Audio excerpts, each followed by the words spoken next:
I think you know that. You've seen us all, Dorothy, Aliko, Naana, Ken.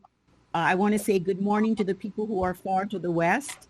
Um, Good day to the people who are in the middle, and good evening to those far to the east. I want to welcome everyone. Thank you for listening to us, and we had a lot of fun doing this, and I'm hoping that this is going to be both informative, instructive, and enjoyable. And we're very eager to have questions from those of you who listened and who have particular interest and appreciation of Achebe and Baldwin. Um, so we're waiting for your questions.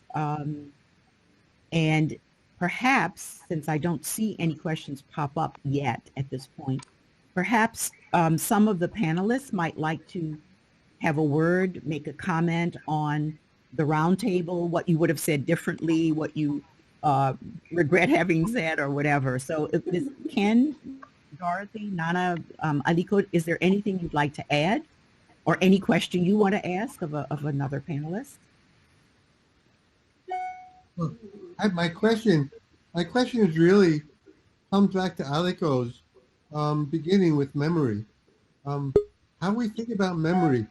And I love that you framed it that we all get it, we get it wrong, but in a sense, even that which is wrong is right, in some way. I couldn't remember who was speaking at the time that it got interrupted. It didn't really matter, I don't think. Yeah, and as we get old, memory becomes so important. I wonder if the others have a comment on that. I love that framing of it, Aliko. There's a question I see coming from the chat room. There's a question that's just come in.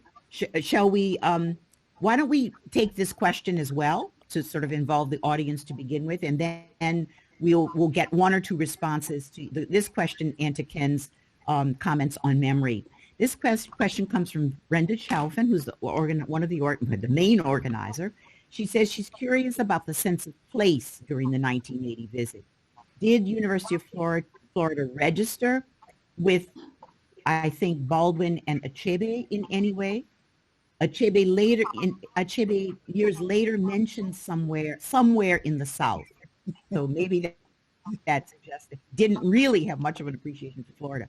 Baldwin had spent considerable time in the South during the Civil Rights Movement. How did they read or recognize the place? Or was it extraneous? Yeah. Does anyone want to take that up? Okay, Ken, and then we'll see who else wants to join in. That's partly a sense of knowledge of place, but also a question of memory. Yes, Ken. So, I didn't really know where Gainesville was. I knew where Miami was. I very much remember one thing. We were, and I say we broadly, people who were in the field, we were afraid of the South as a bigoted, racist, violent place. And that, I know that sense of it changed when we got to Gainesville, which was in fact a big campus. But I remember that feeling of, should we even go to the South? Should we have an ALA conference somewhere in the deep South where who knows what the racists would be like? That memory sticks in my mind a lot. Yeah. Okay. Just let me say one thing, which is that I'm coming. I was in 1980. I was in Boston at Boston University, but I'm from New Orleans, and for us, Florida was not the South. Yeah. It was never the South. It was a different sort of place. Yeah, it was not the South. No, the South was Mississippi, Alabama, Georgia. It wasn't Florida. Okay, just wanted to add that. Yeah, it's all a question of perspective. Aliko. I'm wondering if Brenda, by saying if they had a sense of place, whether she's talking about us or about Baldwin and Achebe. Yeah, that's my question. It seems to me that to them it did not matter. What mattered was meeting. Okay, that's one thing. As for me, I knew that some Florida was in the South, but it's not the South of Georgia or Alabama or Mississippi. But I definitely did not think of Gainesville as being in the South because it was northern Florida. And so I didn't really pay much attention when I went there. I didn't think that it was exactly in the South. And so what happened really took me by surprise. Okay. Well, Anybody else quickly? For me, it was definitely Yes, go ahead. the South. For me, it was definitely the South. I had, at the time, I had just finished my doctoral studies that summer, but the end of that summer, and I was doing a guest semester at University of Illinois in Carbondale, and I was surprised when they told me that was the South. They said, you may not know it, Dorothy, but you're in the South, in Carbondale, Illinois. So I guess, like you said, it's all relative. It is relative, but I think Brenda was asking specifically about Baldwin and Achebe, because she mentions them in this subsequently in her message. I didn't get any sense that they were aware of anything but connecting with each other. Okay. Yeah, that's my thing. Okay. Okay. Next question from Abena Asare. What do you think this impulse towards categorization comes from, and how has this changed, if at all, in our 21st century interconnected world? What is useful and not useful about the impulse to categorize and delineate? I'm not sure I understand that. Is that the question of categorizing what is South and what isn't South? And in this interconnected 21st century world, does it matter?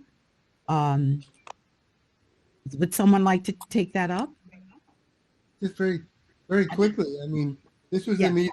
This is presented as a meeting of Africa and African America. Those are the two categories, and the way those two worlds met then, I would say, is quite different from now 40 years later, where the 40 years of Africans in the United States has changed largely from what it had been at that time. That's my impression. Okay. There's an addendum to Abena's comment, which is that we focused on the tension around categorization, how Baldwin's and Achebe's works and identity should be categorized given the history of slavery and empire that is our modern condition. What do you think of this impulse? That's an explanation of what she means by categorization.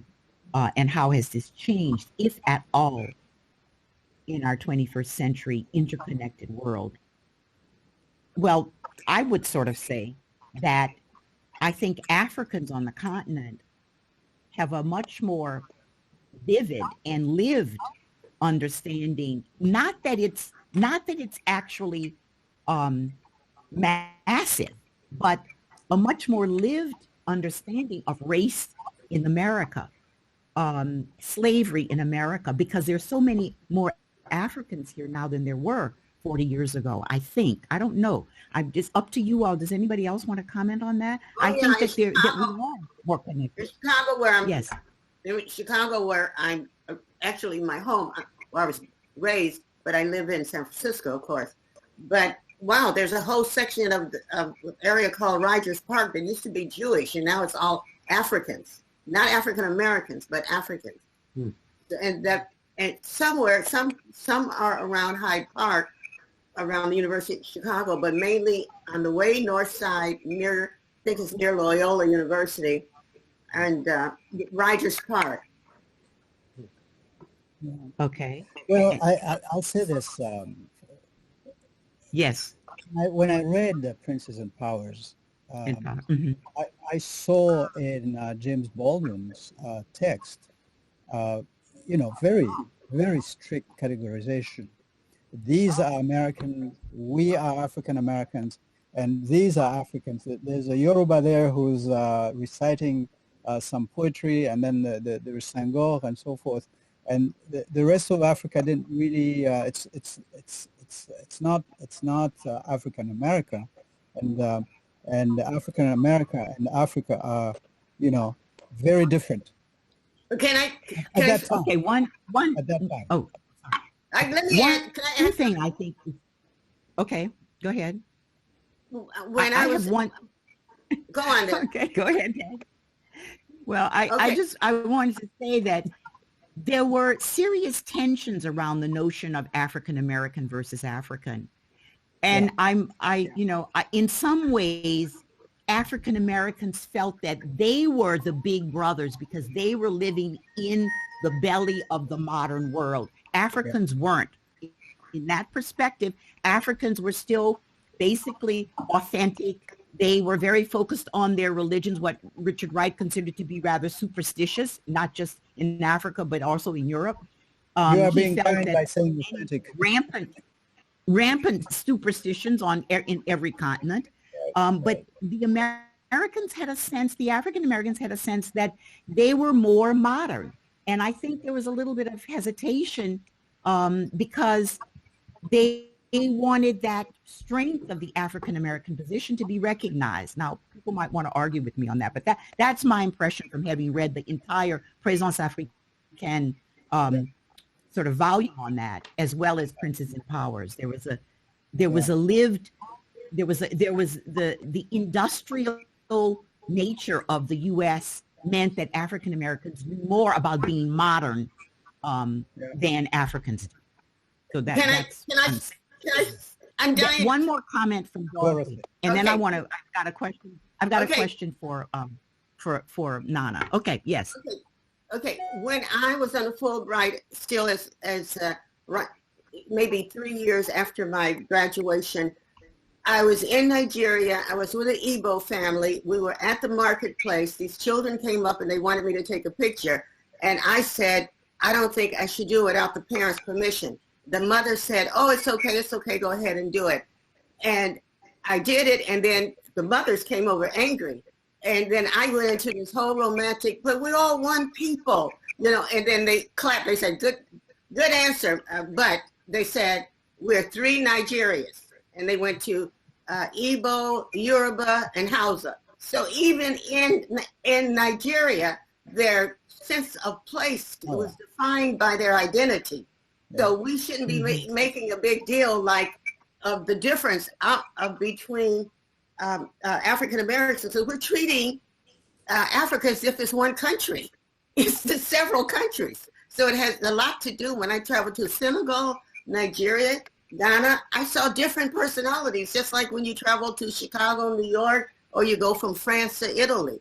So people have identities based on where they were, but they're not necessarily in conflict with others. But I was really sad when the mother still said 3 Nigerians. Okay. Let me raise this question that's meant for Naana. And I'm not sure I can go back to it, but I did. Yes, I can. Okay. For Dr. Horne, this is Corey Williams. As a writer, do you find happiness in the writing or the response to your writing teaching? That question's for you, Naana. I do. I do find happiness in writing. And I also find happiness in sharing. And I may have lived in this country for over 40 years. I am still Ghanaian. And my children call themselves Ghanaian Americans. I write from what impacts my life. And so my writing is both African, Ghanaian, and African American.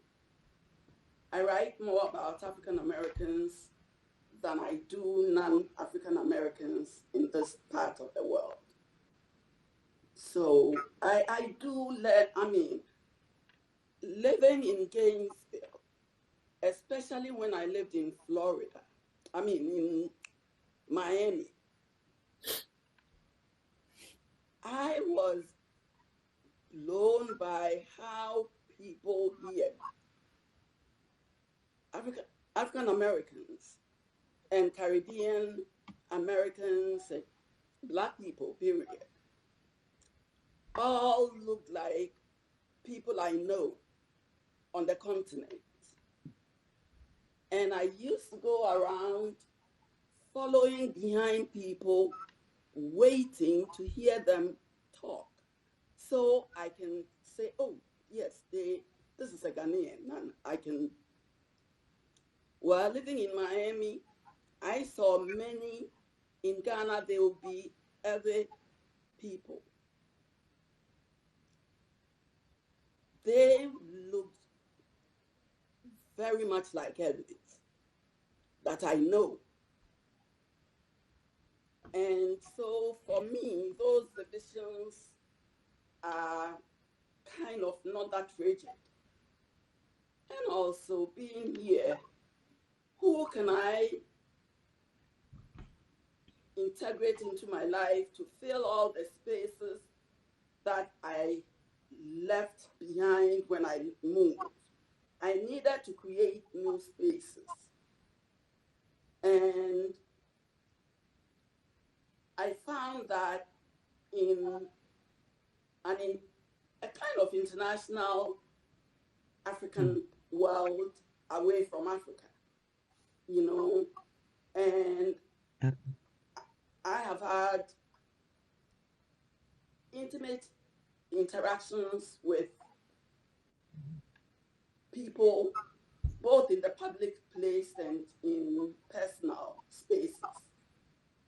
Okay, let me just say that actually I think Naana has actually forged our two questions. One being the joys of creativity, whether critical or poetic, and the question about identities in some way and the connections wherever we may find ourselves. I don't know if anyone else, Aliko or Ken, would like to also respond to that question of the joys of writing and the interconnections, whether that means via technologies or whether it means the capacity for Africans and African Americans to be in strong and affectionate relationships. I don't know. I'm just talking. Or perhaps, yeah. Does anyone want to sort of answer that? Questions about writing? I think I have something to say to that. Okay. And there's quite an influx into the continent from the US. And Ghana is one of the places that people are flocking to. And I mean, African Americans have integrated into the society. And in fact, I saw videos and other public media advertising, telling people here, you don't need to live here. You know, here you belong. That is where they are in Ghana. You belong. And there are opportunities for us to build a community, to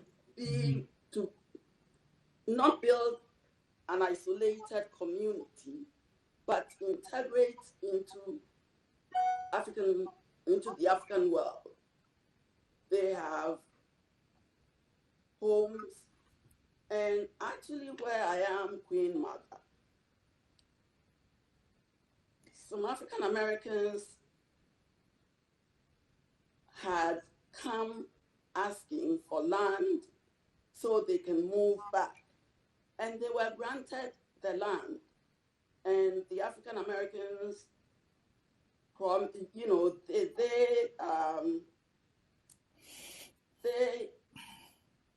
their agenda or the public information they were, you know, basing, they were going to also offer help to the communities with regard to technologies and, you know, electronics and that kind of thing.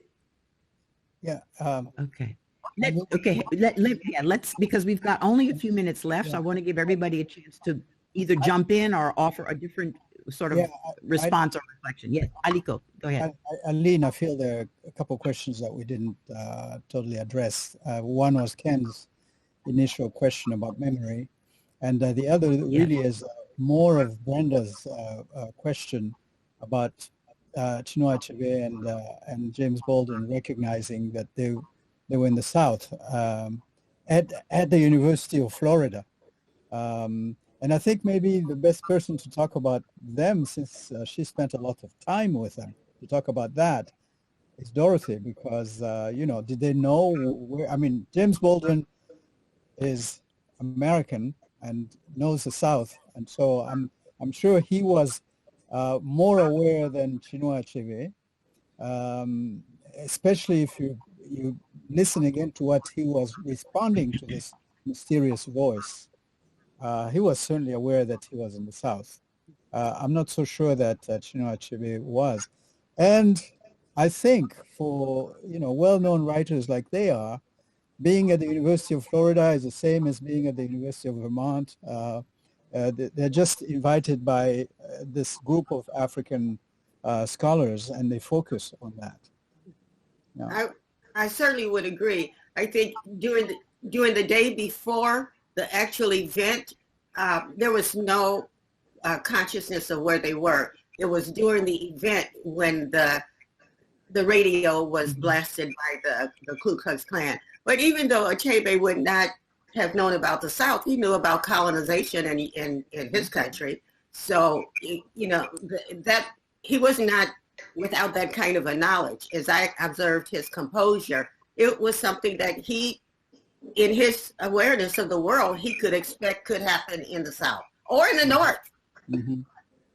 As for memory, Ken, it seems to me that what happened in that room, that incident obliterated a lot of what else, even perhaps what's more important was said, and it took precedence over a lot of things. So memory sort of rearranges things. Yeah.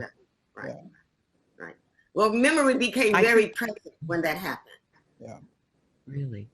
I mean, that is the signal dimension of that event. It obscured the exchange between Achebe and Baldwin for years. Yeah. And we all remember that because of that particular moment. I mean, as I said in the intro that I gave, my sense of Baldwin and Achebe was that they were truly in enormous admiration of each other. Once they began to talk, I think Baldwin was actually more intimidated by Achebe than Achebe was by Baldwin. But I think Baldwin felt somehow, Achebe was a big man in a way that I think Baldwin didn't feel he was. At least that was my reading at the time. So, and I don't remember much else about it. I don't know what. I spent that whole day with them. I never got a sense of anybody being stronger than the other one. I never got that sense of it. Yeah. Never. Baldwin may have been a small man, but he was a strong consciousness of his genius. Yeah. And so was Achebe. There was absolutely no conflict, no inferiority relative to the other one. I really have to stress that. I'm not saying that there was inferiority, but I think they were in awe of each other. I think they were in awe of each other. Yeah. But I remember particularly, I remember a particular sense that Baldwin felt like Achebe was an enormous figure. And that's what I took away from that. That's part of which is not to say one was greater than the other, but I remember what I took away from being with them is that they both felt about each other. The way they looked at each other, it's like they were each looking at a giant. That's how they looked at each other. Yeah. Nobody looked. I think I said that. I think I agree with that too. But Does anybody else care about hip hop? Aliko. Yeah. The hip hop question there. You want to read it? Oh wait, I've lost that one. As a current writer and poet, this is Alani Ilori speaking. I feel that the modern poet has become irrelevant because of the rise of the hip-hop storyteller. In your opinion, can a poet still matter versus today's hip-hop to deliver the message of the people? Oh, great. All right. Aliko, you wanted to take it on. No, well, it's for any of us, I think. But I think that there should not be quote unquote categorization between hip hop and the written poetry. I think Right. hip hop is taking us back to the oral tradition of of both Africa and African America. Okay. You know, hip hop is poetry. Poetry doesn't necessarily have to be on a piece of paper to be poetry. Right. Yes. Right. Okay. Right. And just to note that Alani has indicated that it's actually Corey Williams's question. Ken, do you have something you want to add? Well, it's just, this maybe take us to a different direction, but again, maybe memory will be piqued by this. Bernadette Caillé was an organizer of this, one of the organizers of the conference, a major figure who brought more of Francophone, including North Africa, into the conference. And I'm looking at Aliko and Eileen as Francophone scholars, and I'm thinking, in our focus on this event of the meeting of the two great Anglophone writers, the Francophone part, I think was just quite important at that conference. Got eclipsed. You have any recollections of that? Yeah, I don't remember the larger conference. I don't remember that. It's overwhelmed by this night at that banquet. Aliko. Well, I remember definitely the presence of the musician, the Cameroonian musician. Francis and Bebe. Huh? Francis Bebe. Francis Bebe. Francis Bebe. Yeah, I might have had something to do with his coming because I admired his music and his poetry. Yeah. And Eileen, you said something that I would like to bring back to the table, that without Chinua Achebe, there wouldn't have been African literature. And what I would like to say is this, you should have said... No, wait. That's not really what I said. No, I didn't say that like that. You did say that. I can go over the paper here. We can argue about it, but okay. No, I asked the question. I asked the question. Oh, it was a question. I asked the question. Yeah, it's a question. Because the African literature is so complex that, you know, yes, maybe there wouldn't have been Anglophone African literature, you know, but we should not ignore the Francophone side of literature. And that did not come through Achebe at all. When I heard that comment, I was thinking, what about Soyinka?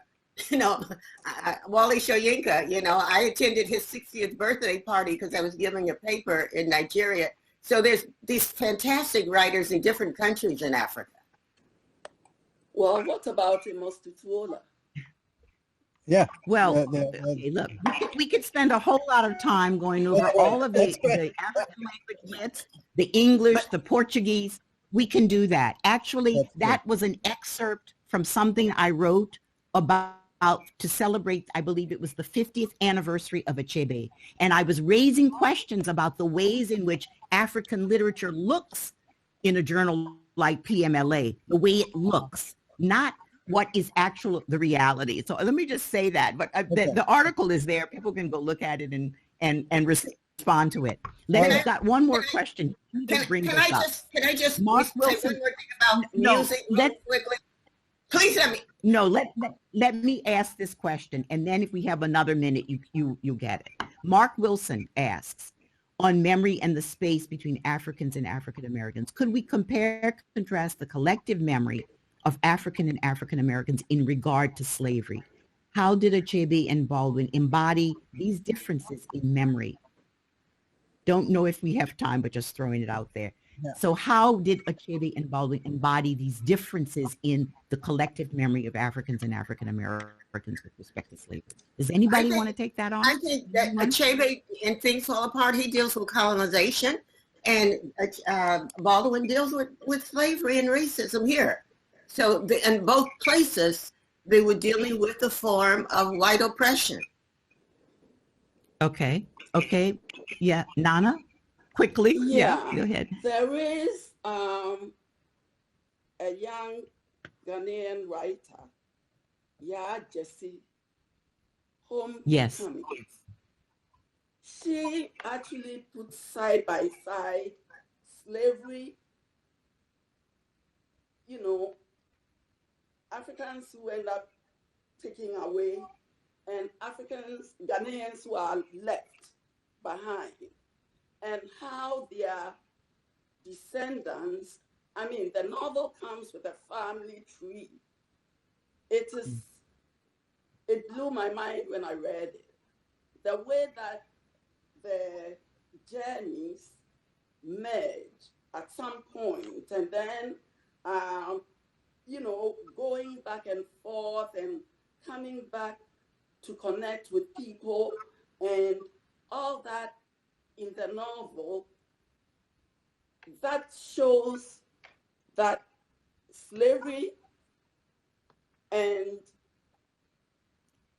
African Americans being slaves here, once they are brought over, is a continuum of the same dynamic. Actually, there's Maurice Condé has a novel, I believe it's Maurice Condé, about Africans who were taken from the coast, gone to Brazil and come back. And I forget the name of that particular group of people. But I think that brings on some of these questions. And this question is very complex, and I think it's difficult. I think we've, of course, only scratched the surface. We're out of time. We have to stop here. Maybe this is a panel discussion we should take up at the next ALA meeting, if we ever have one in person again, or even if we have to do it online. So maybe we can prolong this discussion on Baldwin and Achebe, slavery, differences, perspectives, African, what is African, et cetera. If we're going to go back to that question, I hope we can do it in a new way. I want to thank you all. I want to thank people in the audience who contributed to this discussion, and Dorothy, Aliko, Naana, Ken, Alani, Brenda, Mark, Corey, and Abena, I believe, are the people who raised questions. So thank you all. We're at the end of our time. I'm really disappointed I didn't get my point in. Oh, what your point was about music. Yeah, I really quickly want to say I spent the summer in Kumasi, Ghana, working on a Fulbright, and when I arrived in Ghana, the first song I heard was The Late Woman in Red. So it was American song being sang and the celebration in Kumasi at a park. I just want to say we're connected through music. We're connected. Okay. All right. Okay, you all. Well, see you next time. Okay. Thank you, Eileen. Thanks everyone who organizes. Okay, bye.